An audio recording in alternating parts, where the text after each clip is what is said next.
Hello everyone, welcome back to another sharing video from Dinh Doi Quang. In today's video, I will share with you a tip about the Optitext software.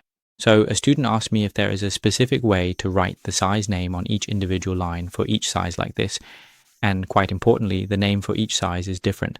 So in the Optitext software, you will do the following. You will press the T key on your keyboard and then click on the line where you want to add a size name. For example, if our base size here is size S, then you type size S in here. After that, you check the box for enter different down here for me. You will type each size name in here. For example, the smallest size is XS, then the next size is M, then L, then XL. Then click OK. After you finish typing like that, all the sizes are currently stacked together. You will press Z to end this command, and then you copy the step from a point that has already had its size changed over to this text.